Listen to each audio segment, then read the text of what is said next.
No terceiro dia, houve um casamento em Caná da Galileia. A mãe de Jesus estava ali. Jesus e seus discípulos também haviam sido convidados para o casamento. Tendo acabado o vinho, a mãe de Jesus lhe disse: eles não têm mais vinho. Respondeu Jesus: que temos nós em comum, mulher? Talvez a sua versão seja: que tenho eu contigo, mulher? A minha hora ainda não chegou. Sua mãe disse aos serviçais: façam tudo que ele mandar. Ali perto havia 6 potes, na sua versão 6 talhas de pedra, do tipo usado pelos judeus para purificação cerimoniais. Em cada pote cabiam entre 80 e 120 litros. Disse Jesus aos serviçais: encham os potes com água. E encheram até a borda. Então lhes disse: agora levem um pouco ao encarregado da festa. Eles assim fizeram. E o encarregado da festa, o mestre de sala, provou a água que fora transformada em vinho, sem saber de onde este viera, embora soubessem os serviçais que haviam tirado a água. Então chamou o noivo e disse: todos servem primeiro o melhor vinho, e depois de os convidados já beberem bastante, o vinho inferior é servido, mas você guardou o melhor até agora. Este sinal milagroso em Caná da Galileia foi o primeiro que Jesus realizou. Revelou assim a sua glória, e os seus discípulos creram nele. Diga graças a Deus. O texto bíblico é conhecido de todos nós. Eu não tenho dúvidas de que todos têm uma familiaridade com esse texto. Em algum momento da sua vida você se pegou lendo, meditando, pensando a respeito desse capítulo de número 2. Uma rápida introdução. É sabido de todos nós que a proposta de João no seu livro é revelar Cristo como Filho de Deus. A proposta de João é mostrar a divindade de Cristo. Capítulo 1, verso 1, está escrito assim: no princípio era a palavra ou o verbo estava com Deus e o verbo era Deus. Então a proposta de João é mostrar, revelar Cristo como Deus, revelar a sua divindade. No princípio era o verbo estava com Deus e o verbo era Deus. No princípio, isso nos faz lembrar de Gênesis, no capítulo 1 também. Capítulo 1, verso 1, está escrito assim: no princípio criou Deus os céus e a terra, e disse Deus: haja luz, e houve luz. Perceba que tanto no capítulo 1 de Gênesis, como também no capítulo 1 de João, inicia com essa expressão: no princípio. No princípio. Isso aqui é interessante, porque em Gênesis Deus está usando a sua palavra para criar todas as coisas.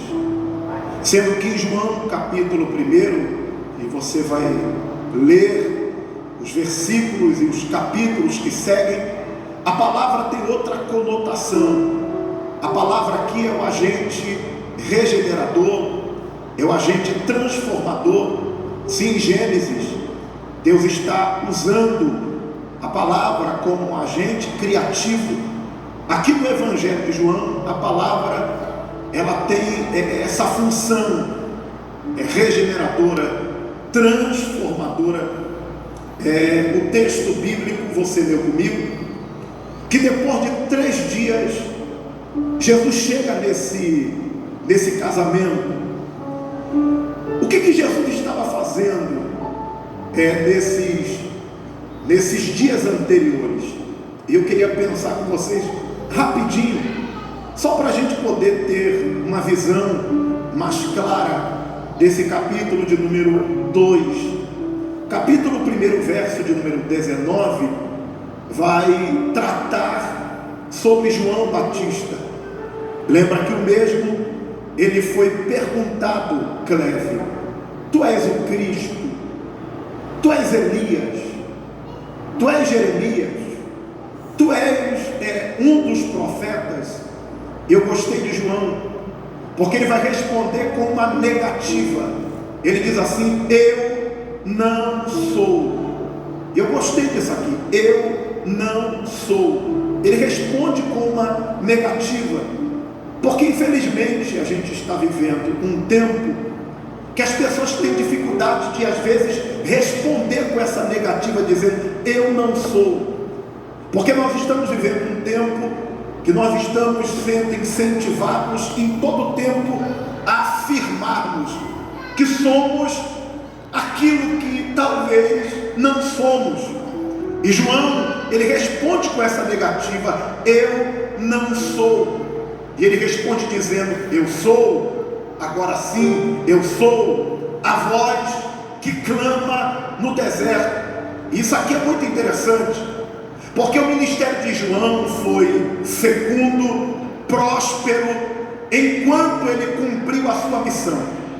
O dia que ele foi pregar na Judéia, no palácio, ele morreu, porque ele foi chamado para ser uma voz que clama no deserto. É bom quando a gente entende o nosso lugar de ação. É bom quando a gente compreende o lugar que Deus nos plantou, sabe, para ser, para fazer, para realizar. Quando você entende o seu lugar e você cumpre com o teu ministério, com a tua chamada no lugar, é impossível você não florescer, é impossível você não prosperar, é impossível a coisa não dar certo. Mas continue comigo aqui, nesse mesmo capítulo 1 do Evangelho de João, e essa parte eu acho linda, vai mostrar um personagem que eu admiro ele. O nome dele é André. Ele tem um irmão chamado Simão. Ele vai até Simão e ele diz: eu achei o Messias. E André vai apresentar Simão a Jesus. E eu gostei disso aqui, pastor Wellington. André vai apresentar Simão a Jesus. Toda vez que você analisar sobre André no Novo Testamento, ele aparece desse jeito, apresentando pessoas a Cristo. Nesse capítulo, no livro de João, no capítulo de número 6, acerca da multiplicação, lembra que é ele que vai trazer aquele rapazinho que tem 5 pães e 2 peixinhos.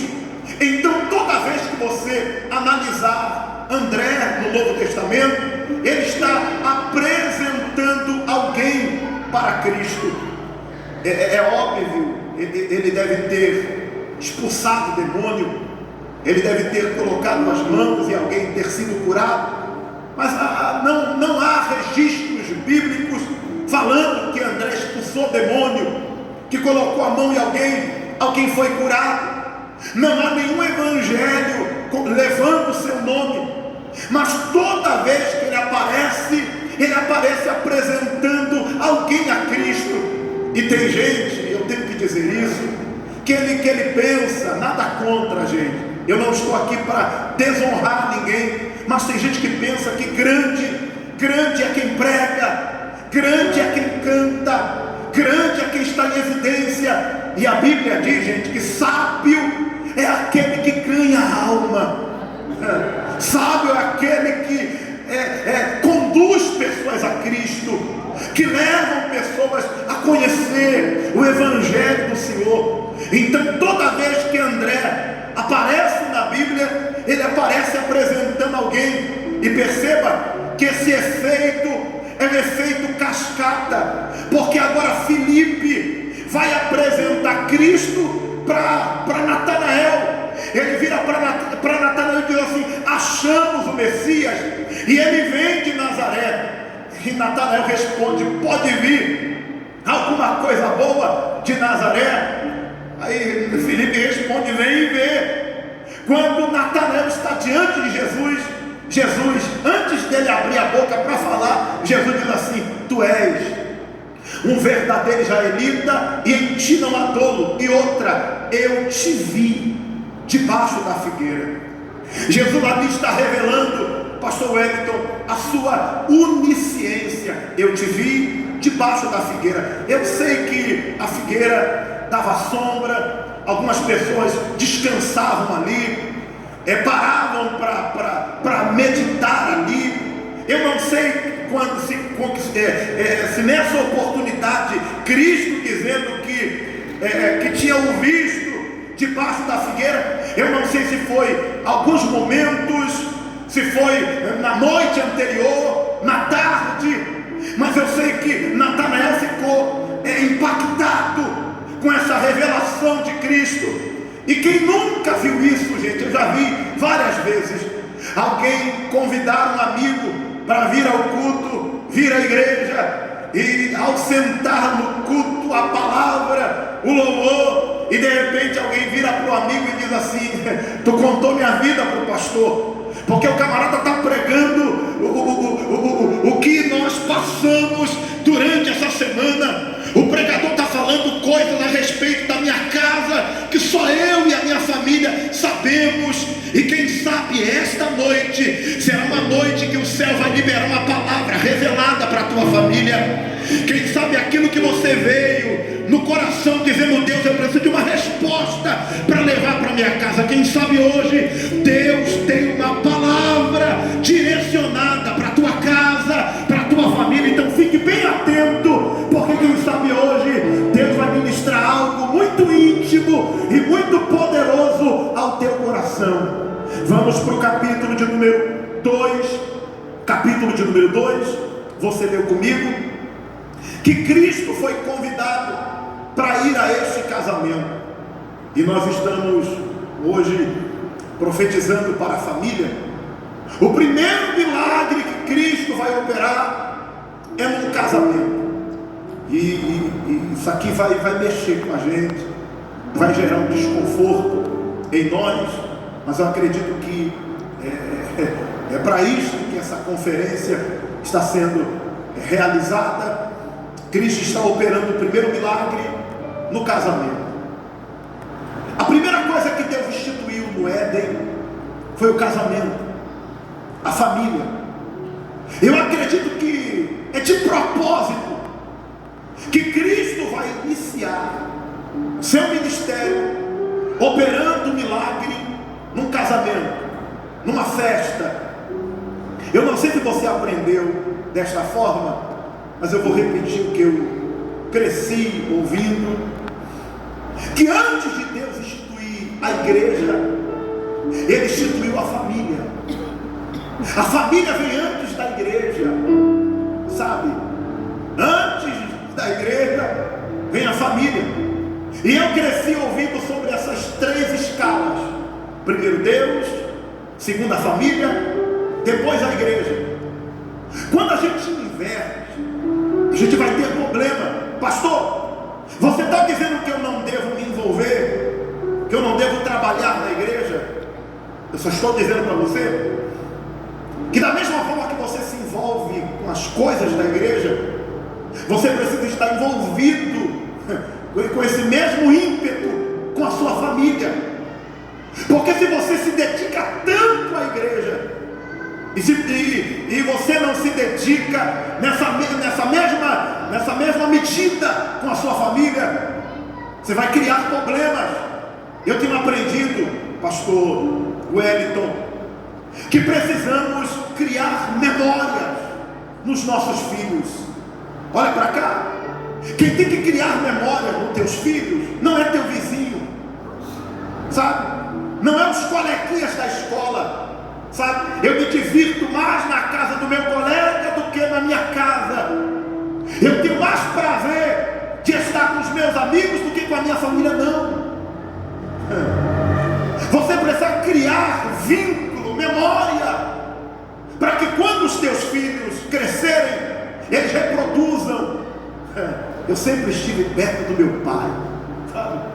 Papai era o meu amigo, mamãe era minha amiga. Eu não tinha vergonha de falar para ela das minhas fraquezas, das minhas crises. Eu não contava, sabe, para os meus amigos lá do mundo, ou para os meus colegas da escola. Não, eu me abria dentro de casa. Então a gente precisa criar esse ambiente aonde criamos memórias nos nossos filhos. Tem uma palavra muito pesada do apóstolo Paulo, eu acredito que o Senhor já até ministrou essa palavra aqui. Ele diz assim: aquele que não cuida dos seus, especialmente dos da sua casa, negou a fé e é pior do que o infiel. Ele é tão pesado quanto a isso, que Paulo diz assim, que aquele que não governa bem a sua própria casa, não pode governar bem a igreja do Senhor. Ô irmãos, quem tem que dar testemunho de você, não os obreiros da igreja. Quem tem que dar testemunho de você não são os seus vizinhos. Quem tem que dar testemunho de você são os seus filhos, a sua esposa, o seu cônjuge. É ele que tem que abrir a boca e dar testemunho. Eu lembro, pastor Pierre, e olha que coisa interessante, eu ainda era adolescente. Minha mãe dizia assim: pega o cigarro, acende, mas não fuma. Falei, como é que é isso? Como é que eu vou acender? Mas... E se eu ver você fumando, eu vou dar. Ô gente, ela falava, mas na prática, como que diz para que eu não fume se ela fuma? É para mexer com você. Ô gente, palavra convence, mas o exemplo arrasta. A nossa vida tem que falar mais alto do que as nossas palavras. A tua presença, eu não estou falando de meter medo, a tua presença tem que gerar constrangimento, sabe? Dos teus filhos quererem tomar uma atitude, alguma coisa, mas o meu pai, a minha mãe, eles não têm uma vida com Deus apenas dentro da igreja. Eles são de Deus além das quatro paredes. Então a gente precisa criar memória nos nossos filhos. Então o primeiro milagre que Jesus está operando é num casamento. Isso aqui é interessante, diácono Gustavo, porque no terceiro dia acabou o vinho. Acabou o que, gente?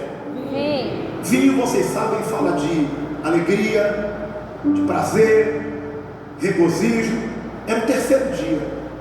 E aqui vai dar informação que o casamento, a festa do judeu, durava cerca de 7 dias. Então, na metade da festa, imagina a frustração, a decepção, o medo dos comentários. Eu me programei para uma semana de festa, em 3 dias. Eu me programei para passar dias festejando com esse casal, e no terceiro dia acabou o vinho, acabou a alegria, acabou o prazer. Eu não sei quantos perceberam isso aqui no texto, gente. Eu não quero forçar o texto nem ferir, mas se você percebeu, a mãe de Jesus já estava lá. Jesus chegou depois. Isso aqui é interessante, que a Bíblia diz que a mãe de Jesus tomou conhecimento que acabou o vinho. Eu pergunto, como que ela tomou conhecimento? Eu penso que talvez a mãe de Jesus era uma das organizadoras da festa, porque ela está tendo riquezas de detalhes do ocorrido ali. Eu não sei se ela é amiga do encarregado, do mestre de sala, eu não sei qual é a afinidade que ela tem com os noivos, mas ela recebeu essa informação que acabou o vinho. Isso aqui é interessante. Foi o que Deus colocou no meu coração, pastor Hélio, e eu tenho que compartilhar isso aqui. Ela tomou conhecimento e ela foi até a pessoa certa. Olha para cá.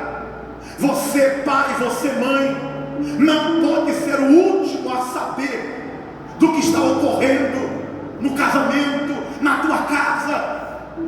O que tem de gente que parece homem traído, mulher traída, não entende de forma pejorativa não. Depois que a ficha cai, o leite já foi derramado, aí quer orar, aí quer fazer campanha, aí quer jejuar. Não, irmãos, você é um sacerdote da tua casa, você é a mulher que Deus levantou na tua casa. Então, o primeiro a ter discernimento do que está acontecendo tem que ser você. E eu quero declarar nesta noite que Deus vai começar a te dar discernimento de algumas coisas. Eu não sei se existe alguma área, sabe, que há uma porta de legalidade aberta. Eu não sei se existe alguma porta, alguma brecha, e eu quero declarar que Deus vai abrir os teus olhos. Eu não sei se o diabo está entrando de forma sorrateira e você não está percebendo que a tua filha já começou a mudar, que o teu filho já começou a mudar. Eu quero declarar que nesses dias Deus abrirá os teus olhos. E quem sabe hoje ainda você vai voltar para casa dizendo: já te vi, tu queria entrar por aqui no meu filho? Não, na minha filha não, no meu casamento não. Você vai levantar um muro de proteção sobre a tua casa hoje. Você vai levantar um muro de proteção. Eu não sei se você estava perdido quanto ao que estava acontecendo com a tua família, mas a palavra de Deus para a tua vida hoje é: eu vou abrir os teus olhos, eu vou te dar uma direção. Vou te dar uma direção. E quem sabe alguém aqui hoje já teve discernimento, já viu que está acontecendo algo estranho e disse: Deus, eu preciso de uma direção. Como é que eu falo? Como é que eu chamo esse garoto? Como é que eu chamo essa garota? Deus vai te dar uma direção. Deus vai te dar um entendimento. Porque tem coisas que não vai ser batendo, não vai ser jogando na parede. Deus vai te dar uma direção. Deus vai te dar uma palavra. Porque a palavra branda alivia o furor. Deus não vai permitir que você haja com ímpeto e ao invés de ganhar você perca. Você não vai perder teu filho. Você não vai perder teu casamento. Deus lhe dará uma direção. Isso aqui é fantástico, porque a mãe de Jesus é muito simples, mas ela procurou a pessoa certa. Eu tenho que dizer isso. Tem gente que está em crise no casamento, procura alguém que o casamento está quebrado. Sabe qual é o conselho que você vai receber? Larga essa praga, faz igual eu. Já estou até olhando um negócio aí por fora. Tem gente que procura pessoas que, ao invés de te puxar para cima, vai te puxar para baixo. Procure a pessoa certa, alguém que vai lhe dar um conselho sábio, alguém idôneo, sabe? Ela procura Jesus. Isso aqui é interessante, meu amigo Clevo, que ela vira para Jesus e diz assim: acabou o vinho. Qual é a resposta de Jesus, pastor Clevo? Que tenho eu contigo, mulher? Que tenho eu contigo, A grosso modo, meu amigo pastor Pierre, a grosso modo, não parece que Cristo está sendo ignorante com a sua mãe? Eu estou falando da minha, né? Se eu dissesse para ela, que foi, mulher? Hoje é havaiana, né? Na minha época de adolescente era tamão. Ela está pensando que está falando com quem? Lembra? Se metia em conversa de adulto para ver. Ela só olhava. Aquele olhar que saía fogo. Você dizia, vou tomar lutada. Então, se a gente analisar a grosso modo, Cristo está sendo indelicado. Que tenho eu contigo, mulher? Aí você vai pesquisar um pouquinho o original. Não tem nada a ver com um termo pejorativo, grosseiro. Mulher aqui é senhorita, madame. Cristo está tratando a sua mãe com honra. Está tratando ela com o que, gente? Honra. Aí Paulo toma a palavra. Você me fala a memória, a sua carta aos Efésios. Honra o teu pai e a tua mãe, para que te vá bem e para que se prolongue os teus dias sobre a terra. Então Cristo está tratando ela com honra. Senhorita, madame, que tenho eu contigo? Ô gente, eu fui pesquisar, pastor Wellington, esse termo, que tenho eu contigo? Isso vale um grito de glória, gente. Esse termo, que tenho eu contigo, no original é, eu já sei o que vou fazer. Você consegue pegar na mão de alguém? Pega rapidinho para ele, tranquiliza o teu coração. Acalma o teu coração, porque Ele já sabe o que vai fazer. Glória a Deus. Mas Ele termina dizendo, mas ainda não é chegada a minha hora. Você precisa entender isso aqui. Ele já sabe o que vai fazer, mas não é na minha hora, não é dentro da minha expectativa. Existe um kairos, existe um time. Ele sabe a hora certa de agir. Ele sabe o momento certo de operar. A minha palavra para alguém nesta noite é essa. Ele já sabe o que vai fazer, mas espera. Você consegue aguardar só mais um pouquinho? Você tem paciência? Deixa eu falar isso para alguém. Você venceu 2022. Já entramos em 2023. Olha quanta coisa você superou. Você rompeu onde está na presença.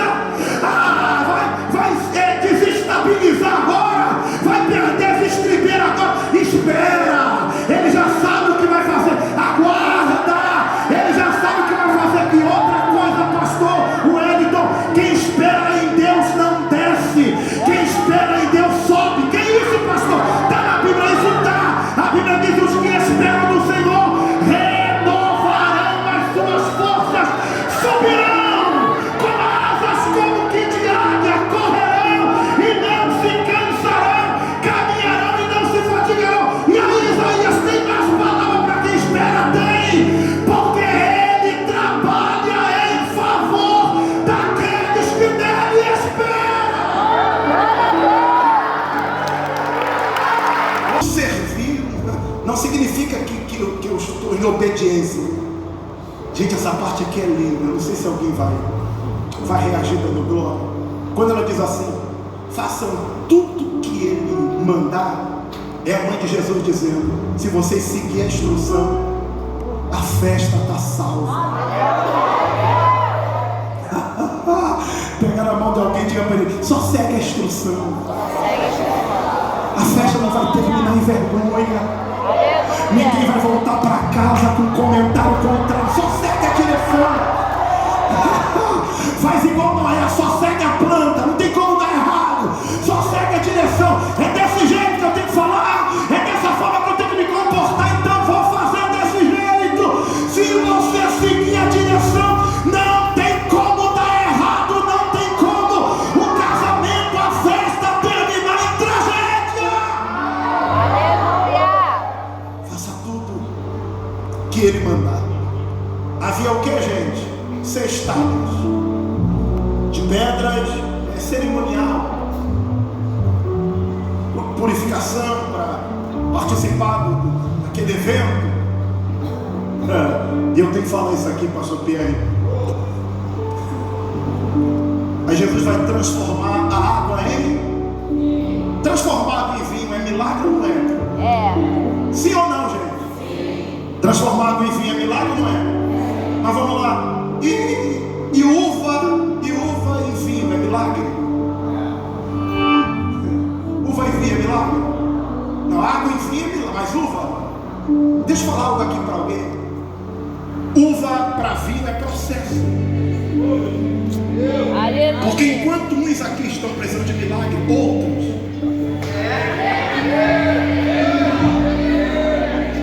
para uns aqui Jesus vai liberar milagre, para outros é uva, vou te jogar no lagar.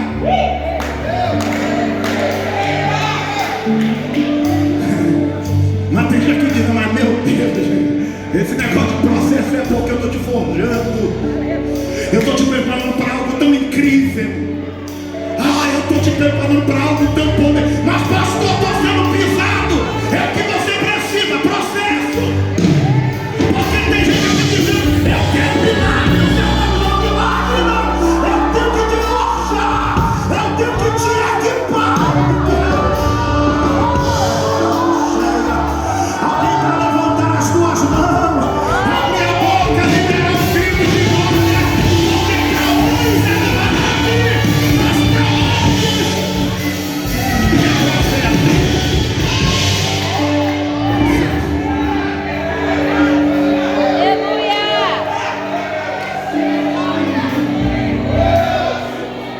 Pastor, está doendo. Você experimentou.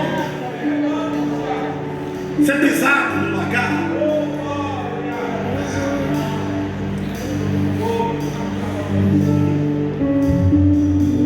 Parece jargão de... se tu quiser jargão mesmo. Porque enquanto... não sei se alguém vai dar glória. Enquanto uva mordido, aí depois que vira vinho tem que engolir.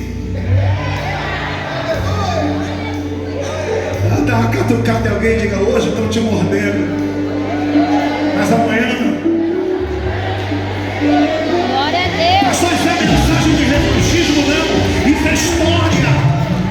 Porque hoje tem alguém bebendo do melhor vinho, mas só você sabe do esmagar, do espremer, do processo.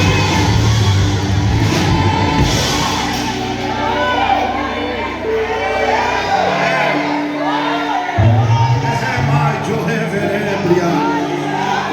Acaba machando, acaba macheia.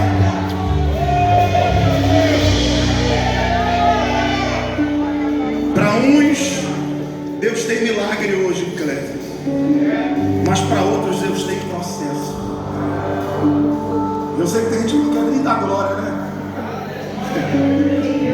Tem uns crentes olhando para mim e dizendo, eu quero um milagre, eu quero a água. Uma de uva aí. Mas não é a gente que escolhe. É Deus que olha e diz, não, esse aqui é milagre. Esse outro aqui.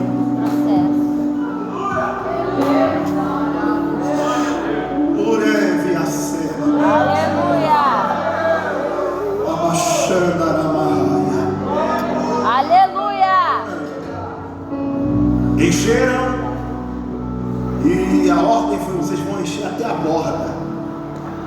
E quando encheram, houve um milagre. Aí Jesus dá ordem, levem ao mestre Sala. Serviçais estão levando. E quando o mestre Sala prova a água feita vinho, ele diz assim, mas primeiro serve o bom vinho. E depois de ter bebido bem inferior, mas tu, ele está falando para quem, gente? Mestre Sala, hein? Para o noivo. Guardou o melhor vinho. O mestre Sala não sabia. Não sei se alguém vai entender. O mestre Sala não sabia de onde viera. Mas os que haviam tirado a água, repete comigo, tirado a água. Eu não sei se você já pesquisou o original, ok? Os que haviam tirado a água original desse tirado é do poço. Tirado água do poço, porque o milagre não ocorreu apenas dentro da tarde, quando tiravam do poço, porque o mestre Sala não sabia. Mas quem tirou, quem desceu ao poço? Porque alguém vai perguntar de onde veio, mas quem foi ao poço? Aleluia! Quem jogou a cambuca no poço? Mas os que haviam tirado a água do poço, glória a Deus. E isso é bom demais, quando a gente entende que tem problema que se resolve no poço, tem situações complicadas no casamento que se resolve descendo ao poço, se envolvendo com o poço, adorando no poço, jejuando no poço, e que é o poço, o nome dele é Jesus, ele está aqui, oh glória, porque ele adora, tem encontros no poço. Lembra da mulher samaritana, ele vai ao poço, e a minha palavra para alguém nesta noite é: quer resolver alguns problemas, vai ao poço, desce ao poço, se envolva com o poço.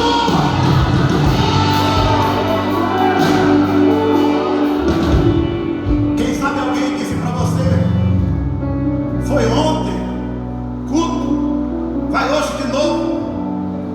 Passou Deus, Deus vai abençoar quem ficou em casa? Claro. Mas Deus tem um negocinho melhor para quem vem do poço. Porque se eu vou lá mergulhar de novo, vou lá jogar minha cambuca de novo, e alguém vai perguntar de onde veio. Não sei se alguém vai dar glória com isso aqui, pastor. Alguém vai perguntar: pagou como? Resolveu como? Aleluia! Saiu daquela situação como? Mas quem tirou? Aleluia! Aleluia! Eu sei que Deus me trouxe aqui para falar para alguém: ainda vale a pena gastar tempo no poço, se envolvendo com o poço, porque tem coisas que não se resolvem, sabe? Na agitação do dia, ligando para todo mundo. E tem hora que o próprio Cristo diz: ah, se tu jogasse essa cambuca só um pouquinho dentro, ah, se tu descesse só um pouquinho, resolveria. Porque é o que você quer. Está no poço. Aleluia. Isso aqui é fantástico, gente. Eu terminei a minha fala. Primeiro serve o bom vinho, e depois de ter bebido bem, o inferior. Mas tu guardaste até agora o melhor vinho. Você levanta as duas mãos para receber. É melhor o fim das coisas do que o início delas. João disse: o meu princípio pode ter sido modesto, mas o meu futuro será de grande prosperidade. Eu quero que você abrace alguém rapidinho para me terminar e diga para ele: a festa não vai terminar em vergonha.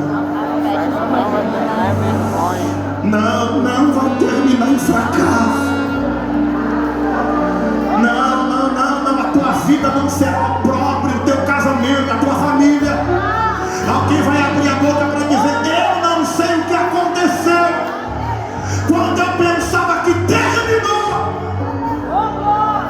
não é que de repente veio os garçons servindo melhor? Aleluia.